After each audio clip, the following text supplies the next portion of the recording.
Hey, what's going on, guys? I'm Rob from Tolarian Dropouts. We got AJ from Adventure Code Gaming here. We got Alex from Tolarian Dropouts and Nick as well from the old Tolarian Dropouts. We're here up here at the Collective. You know, this is our local game store. They've been nice enough to let us film. We want to try to bring you guys a video of explaining how to do a sealed not a draft, but like a sealed event with pre-releases coming up. I think it's pretty important to get maybe some of this information out there for some of the new players coming into the game, or players that just may have not done a sealed event yet and are really excited for pre-release weekend like we are. So yeah. I think that would be pretty cool. And not just to like explain the rules, but also to like go over intrinsic value of cards, like why we would pick this card in a deck and like not use these other cards in a deck, stuff like that.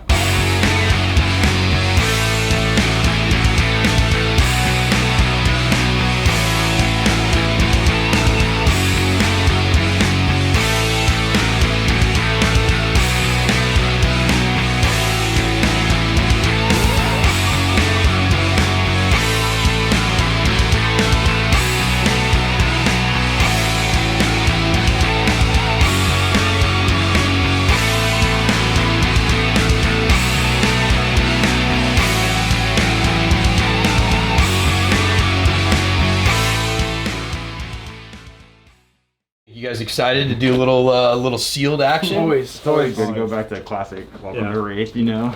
Classic Welcome to Wraith. One like first tip that I would say right out of the bat when you open all your packs, like separate your cards out by class. Oh yeah. And then put all your generics to one side, and then count how many of like each of the class cards you have, and that'll help you get a good idea on where you want to go into in your sealed pool. And then you can also start thinking about like majestic supers, you know, equipment that you get and stuff like that too. Yeah, I think you made some great points there, man. Just pointing out, you know, kind of like, you know, for the players out there that, like you said, that haven't done it, you know, those basics are, you know, the go-to, right? Yeah, it's a lot different than drafting and sealing a lot of other games. You know, you kind of have this like base of like, all right, I need X amount of these resource cards, X amount of my bombs, X amount of removal, whatever. Where in Flesh and Blood, every card can do everything. So it's like a much more intricate game to like value each card. Oh yeah. And it really brings out like, so from the, if you started in the constructed world, if you're coming from the Blitz world or the classic constructed world, what limited does for you is it reinforces the value in Flesh and Blood about your cards being important and you having to set up those important cards for the turns that you really want to play those cards. Because if your opponent's coming at you with a swing and you're like, oh man, this card is really going to wreak havoc on my opponent, but I can't afford to take the damage here, then you have to make that cost-benefit analysis right there on the fly while you're playing in the turn. Because it's one thing to build your deck and like, oh, I'll definitely include this card because this card is good.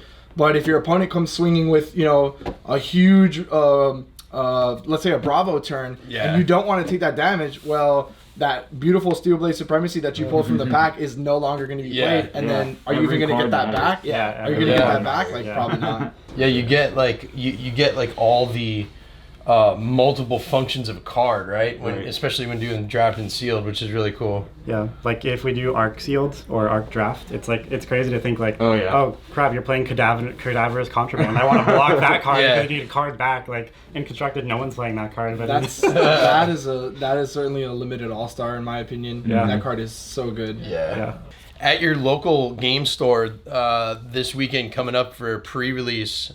Or next week, and not sure exactly when the video is going to come out, but you know, I would assume that the TO would probably go around, hand out your 6 packs once you're seated. You know, we're seated in a pot of 4 here, and that's usually like how you would just do a regular 1 box supports 4 players to do a sealed. So we'll just crack this baby open. Kudos to the Collective, by the way, who you know, supported us with supplying this box and allowed us to purchase this. So you know, these guys are awesome. You guys got 6 packs? 6 packs.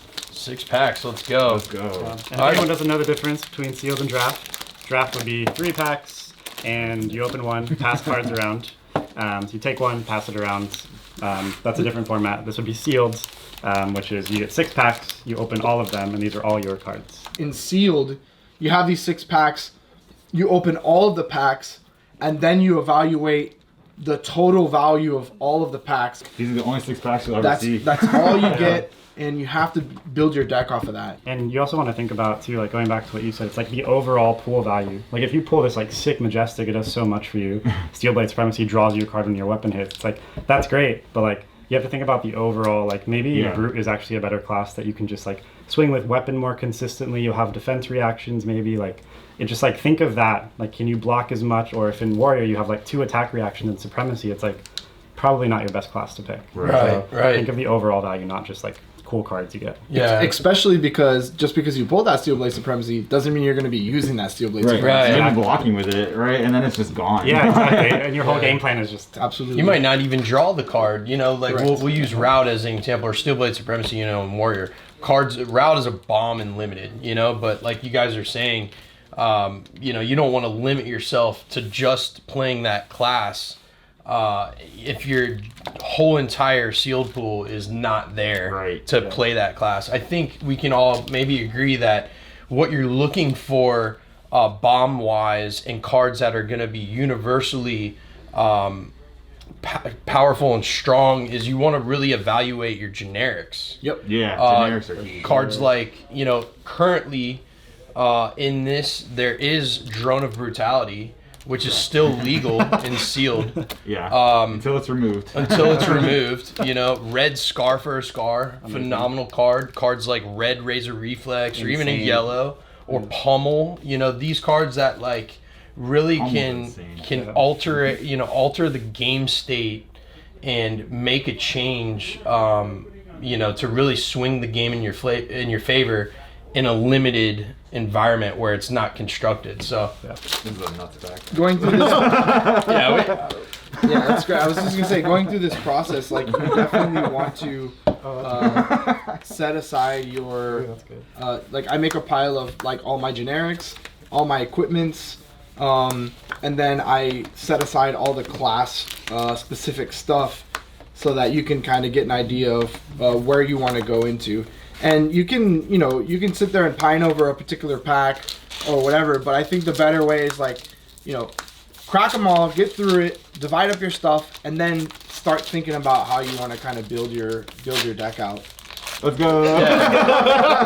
that's sick. Another card, equipment-wise, that's like really strong is Snapdragon Scalers. Just a phenomenal card. So basically, we're just, you know, just sorting the packs out, you know, enjoying the cards. You want to be looking for like generics too. I mean, my first pack, I'm looking at a Red Razor Reflex. Oof. I'm looking at a Red Pummel, a Red Nibilism. I did get a yellow Steelblade Shunts, which may, if I get pulled into Warrior, that's a really great defense reaction. My equipment was a Breaking Scales, which limits me to Ninja, but can potentially be a really good Ninja card. One thing about Sealed 2 is like, or yeah, any sealed format, is like playing too many generics hinders you because of their defense value. The generic cards defend for 2. Let's go, baby! Let's go, baby! Come on! Get you some of that. Beautiful. Hard to find out, baby. Now the question is, so you pull, if do you play it in your sealed pool? Yeah. The thing I was saying earlier is just like, as you evaluate your pool, you might see a ton of good generics. Like Monarch might have just insane generic good cards. Yeah. But it's just like, these cards block for 2. Like I can play all the Scar for Scars I get, and if I get like 12 of them, but they all block for 2, and to get most value, I also have to be, I have to be less life too. So just like, think about that. You could have like crazy, just like great generic cards. You play like 25 generics, and you realize like, oh, when I have to block, 3 cards block for 6 instead of 2 cards blocking for 6. Right. So that's definitely something to keep in mind. So I wanted to get a nice pool of blues, because that's kind of like your base of like how you're gonna pay for everything. I do have a couple really good blues that you're just gonna play anyway. The thing about Dorinthia is you really have to get Dawnblade go again. And in a limited format, that's like the biggest challenge, is how many times can you give Dawnblade go again, or another action point to swing again. So I have a couple cards that do that in blue. I have a Blue Warrior's Valor, a Time Snap Potion, which is unfortunate. You do have to set that up. You do have to play that, so it takes a turn off, but it's kind of threatening that big turn with Dawnblade. We do have a Flock of the Featherwalkers as well. Flock of the Featherwalkers will also give you that Quicken Aura token, which is another setup to give Dawnblade go again. Funny enough, I reread Potion of Strength, and I was like, oh, this is actually pretty good. Because it's your next attack, not next attack action card, which I originally actually thought that did. So I think this card is actually decent in a limited environment, even in Dorinthia. Nice. Other than that, it's just kind of like generically good enough blue cards. Unmovable is kind of another all-star as well. Being able to shut down a lot of the bigger classes that are kind of a threat in sealed. Guardian is terrifying. Being able to dominate a big attack, this can actually get you out of that situation, which they're not really expecting this in a limited format as much. So we'll move on to the yellows. The yellows are kind of, let's be honest, I'll just be real with you, they're kind of filler. We do have a couple standouts like this Unmovable as well. Unmovable and Sealed, again, this is just the yellow version, it's really good. Drone of Brutality, this card doesn't really fit in Dorinthia as well, but if you pull one in limited while it's still in limited, you kind of have to play it because it just gives you flexibility of like not fatiguing in late game. Sink Below is a good defense reaction. We have another card to give the Dawnblade go again. Biting Blade is actually a underrated attack reaction in Dorinthia, in my opinion, because not only does it give the weapon either +2 for the yellow, and then I have a +3 one as well. It also, if Reprise is active, gives the buff to the current swing as well as the next swing. So I think that's very strong. It does cost 2, but again, we're playing plenty of blues to be able to cover that cost, I believe. So finally, a Snatch, just in case, like if you give Dawnblade go again, like particularly with this Driving Blade, but they block it up, you still have a card that is pretty good to play with the go again, whether or not the Dawnblade actually hits. And then these are just kind of generically decent attacks. Again, limited, so you kind of have to use what you got, and you don't want to fatigue. So we'll move on to the bread and butter, the reds. We pulled some really strong reds. First one being Red Overpower. This is a Tolarian Dropout staple, apparently. Red Overpower with Reprise. Red Overpower with Reprise is a +6, which literally can end a lot of games. We're running a decent amount of cards where you can Razor Reflex them. Also, you can always just Razor Reflex your Dawnblade for game. Red Razor Reflex is just insane, especially with a red Flock of the Featherwalkers. You can do some pretty nutty turns there. Yeah. You can Reflex the Flock, give it go again, attack with Dawnblade. It pops the Quicken Aura token, and attack with Dawnblade again. That could probably spell doom for your opponent in limited a lot of the time. We have some generically good cards in Scar for Scar, Sink Below, and Red Sigil. Scar for Scar, we'll go with that one. This is just an all-star in limited, and actually not even just in limited. There's a lot of constructed decks that play this as well. Basically, it gives you go again if you're losing for 4 on a 0. I just don't think, as far as right now, there's a card that's better value in terms of just being a really strong free attack. Sigil, again, we're in a limited environment. 20 health. Health is at a premium. And this is just a good, if you don't burn your whole hand, you might as well just Sigil, right? Gain 3 life. Red Sink Below, just defense reactions can save your life in this game. Attack reactions are real, and if someone tries to pummel you, like you can block saving this, and then they burn their 1, maybe 2 pummel to get over the top, and then you just Sink Below. And then of course the hand filter is really good as well. This is a card I was actually kind of low on when Welcome to Wraith was new. It was Sharpened Steel, but just a free +3 is insane on Dawnblade. So, and then finally just kind of wrap up again with the Biting Blade and a couple more just generically good actions to buff Dawnblade. And then finally we did pull some great equipment. Of course, these are tokens, you just always get those, but Refraction Bolters is an MVP. It blocks for 1 and doesn't break, which is already like you start with 21 health just with Refraction Bolters essentially. But when it hits, you can pop the bolters to give your weapon go again, which again, giving Dawnblade go again is really at a premium and sealed. So it's really great that we pulled that. And then these are just because we're playing some of those expensive yellows, and they're like 2 or 3 attack or 2 or 3 resource costs. And I think between Heart and Cross Strap and Goliath Gauntlet, we can sneak out some cheeky big attacks. And that's the deck for sealed. The deck that I chose to go with was the Ninja. After doing some evaluations of all the cards, I got a really strong set of generic cards in general. So I felt like the decision boiled down to what was the best pool of cards for the heroes that I could make best use of with those generic cards. So I'll go over the blues first. I got a nice set of 0 cost pitch blue cards. And that's really important in Ninja when you're trying to use your Kodachis. So I got 1, 2, 3, 4, 5, 6, 7. I got 8 blue 0 cost cards. So like it's pretty much I'm gonna be able to do at least double Kodachis a turn. And what's really cool about that is like it's when you're playing in this limited format, like Kodachis are these things that like if somebody's gonna spend a card to block a Kodachi, it feels kind of bad because it's only coming in for 1 damage, and you're blocking with a card that has probably at minimum a 2 defense value if you're not blocking with like an equipment. So I think having this set of 0 cost blue pitch cards really set me up to kind of go into Katsu here. The other blue cards I got were some ninja cards in the form of Surging Strike and Open the Center, and then I got some really good generics here with Last Ditch Effort, Flock of the Featherwalkers, and Drone of Brutality. AJ mentioned before, Drone of Brutality is one of these cards that protects against like fatigue strategies in the limited format. And I actually happened to get 2 drones. I got a blue drone and I got a red drone. So especially with Katsu, once you get down to it, if your opponent gets fatigued, then I'll always have the Drone of Brutality blue and the Drone of Brutality red to where I can go pitch the drone blue and swing with the red one at minimum. And that's 6 damage coming in every single turn. So that's like pretty strong there. So I think the blues kind of really propelled me into being able to play a pretty good Katsu list.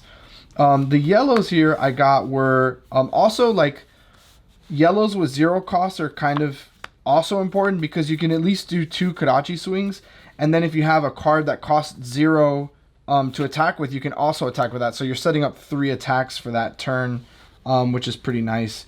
Then the yellow Surging Strikes are really cool because they have Go Again naturally, and they hit for 4, so you could potentially get 2 cards out of your opponent's hand as well. The other 2 yellow cards I got was a yellow Razor Reflex, which is pretty nifty. You can always Razor Reflex one of your daggers, or you can Razor Reflex some of these cards that have 0 or 1 costs. Similar to AJ, I got Flock of the Featherwalkers, which I can Razor Reflex, so I can do some pretty fun, nutty things there as well. And then coming into the reds, which are my kind of main attackers, if you will, or the big sources of damage in my deck. I got 2 red Barraging Bronhides, which it's kind of weird in Ninja. Like I'm not too high on the card, but I did sort of have to go into some filler. But I think as far as filler, Barraging Bronhide is a pretty powerful card because if they don't block with 2 cards that are non-equipment cards, then for 3 resources, Barraging Bronhide immediately becomes an 8. And with kind of the Flock of the Featherwalker shenanigans of creating a Go Again token, the Barraging Bronhide now becomes much more powerful. So I can flock at the end of, I can go, Kodachi, Flock of the Featherwalkers at the end of my turn, Arsenal of Barraging Bronhide, and then in my next turn, I can pitch for the Barraging Bronhide, come in with a 7, potentially 8 attack that has Go Again now, and then go into the rest of my turn, which kind of can devastate my opponent. We also talked about with AJ, like defense reactions are pretty powerful. Specifically in Ninja, Flick Flack is a very powerful one.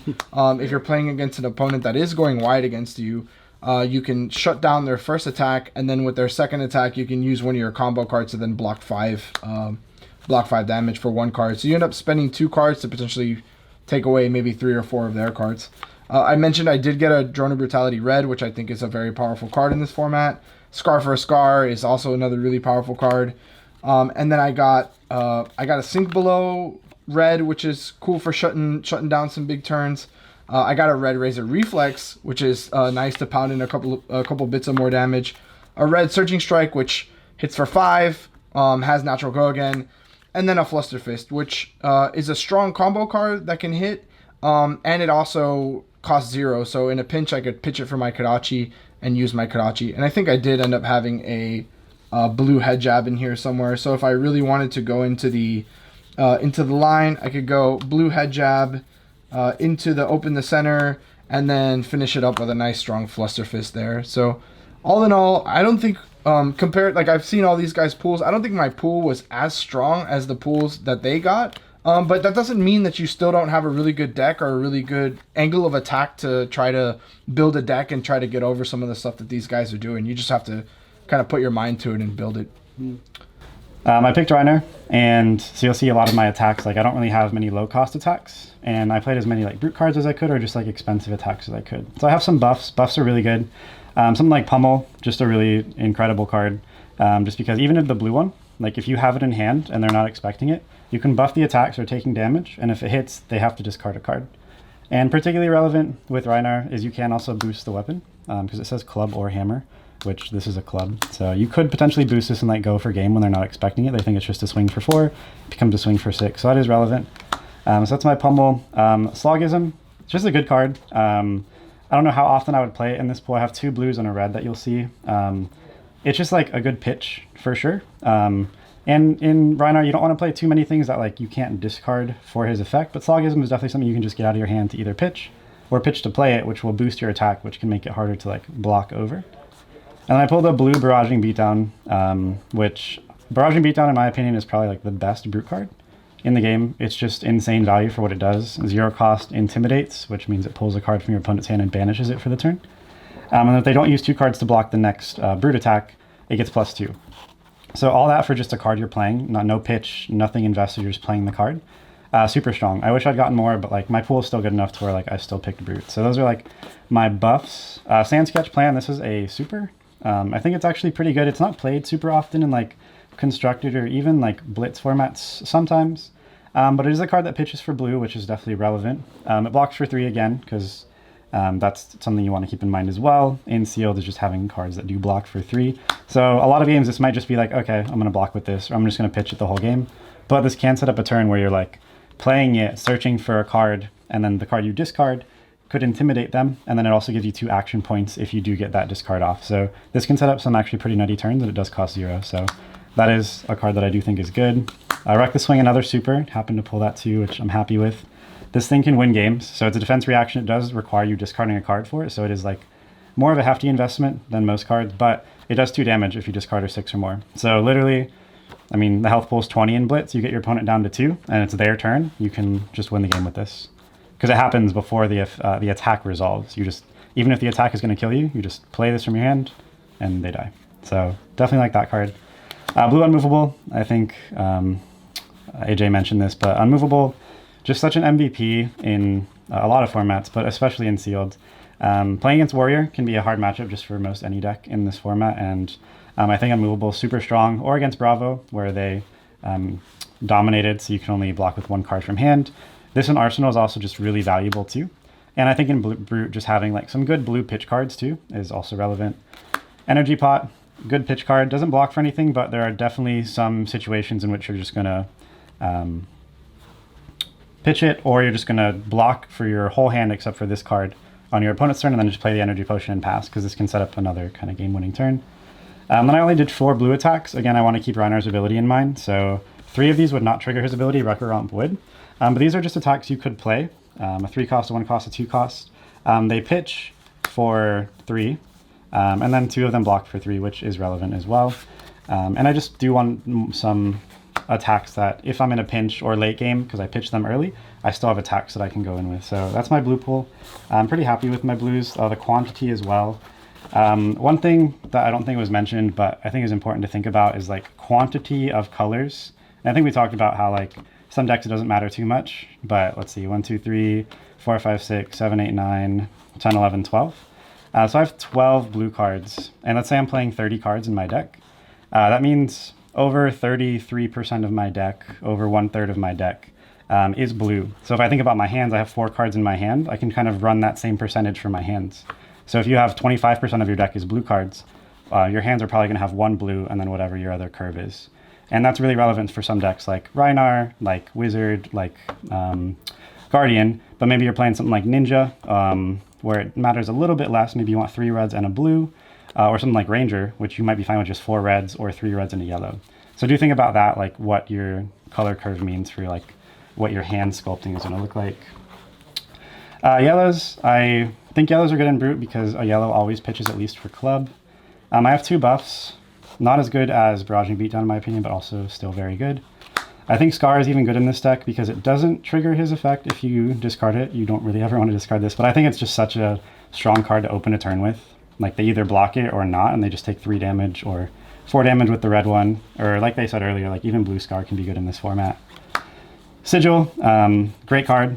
If you just have an extra card in your hand before you end, or if you have this turn 1, it's great. You just start with higher health, or end of game. Like you just have this and you're waiting for them to try to go for the kill. You heal, and then 3 attacks that would trigger Rhinar's ability, and then 1 that has natural intimidate, which I just think this is a good card and it costs 2. So those are my attacks here. Not too many attacks so far.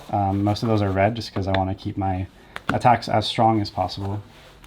And then my red pool, 8, 9, 10, 11, 12, 13. So I have 13 reds. So that means every hand should have 1 to 2 reds, which is kind of what we're looking for. It's red unmovable. I already talked about it. This card's amazing. You know, if you're going against Warrior, they try to go for game. This is an arsenal, or even if it's in hand, you pitch a blue and then this blocks for 7 or 8. That's just so much value. A buff that's really good, Primeval, Slogism, great card, especially in red, +6 to your next attack that costs 2 or more. Scar, again, not one that we want to really discard, but I just, again, think it's such a good opener. And then just a bunch of cards that swing for 6 or more. And then Alpha Rampage. So we talked about this earlier too, where like a card can just be so nuts that you want to build a deck around it. Luckily I pulled a Majestic that also kind of works with this pool. But Alpha Rampage, again, it could be a card that I just end up blocking with and it's gone for the most of the game. But if I get to play this card, it is usually a double Intimidate because it discards a card. If it's 6 or more, then it triggers Rhinar. And it's 9 damage. So you pitch a blue and you can play this. And if you've done something like one of these buffs like Primeval Bellow or something like even Slogism, if you're able to pay for that, super nutty turn. Like red Slogism, this is 15 damage plus double Intimidate. That could just end the game. And then all of these would either trigger Rhinar's ability or they're just really strong attacks to play. So all of these are good. And then I have Regurgitating Slog, which is like a combo piece with Slogism. I have 3 Slogisms, so not only would it trigger Rhinar's ability, but it could be good to play because if you banish Slogism when you play it, it gets Dominate. So I think the reds in this deck are actually really strong, so I'm pretty happy with this pool overall. I think my color curve is good. I can pitch for most stuff, and I have some pretty strong attacks. And then I have some good options too for armor. Again, you can always switch between matches, so you can decide before you start the game, you know, what you're going to choose against the matchup. Maybe against Ninja, I'm playing Iron Rots just because I get that extra defense for those pesky Kodachis, or against decks that I just want to go really hard in. You know, I have Goliath Gauntlet. I have this where I can maybe give an attack Go Again that doesn't have it. I don't have many cost 1 or less cards, but maybe if Scar doesn't have Go Again because I have more life, I can like break this, give it Go Again, or something like that. Goliath Gauntlet, definitely something you want to play on one of these higher attack cards. And then I have things that block. This blocks 2 and could potentially give me some damage reduction. So I can block for 3 with armor if I choose this suite, which is a lot, especially in a sealed pool. So I'm pretty happy overall with how I pulled, and then that's the deck. All right, hey, thanks so much, guys, for checking this little short video out. We just wanted to get something out to you guys in between the skirmish season, which we all had a phenomenal time playing, and it was very successful. We'll go into more of that. We're probably going to do a skirmish series, skirmish recap series coming up. So, you know, hopefully moving into pre-release weekend, this gave some of the newer players some insight on how to really analyze cards in your sealed pool, how a sealed event works, and potential deck building strategies and things like that. I just wanted to thank AJ from Adventure Code Gaming for hanging out with us. Alex, as always, from Tolarian Dropouts, and my boy Nick right here as well from Tolarian Dropouts. And you guys know me, I'm Rob, heavy metal, let's get it. So yeah, I appreciate it. Thanks so much, guys. Thanks. Thank you.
Texas, dude. Come on. Yeah. Let's go. Oh,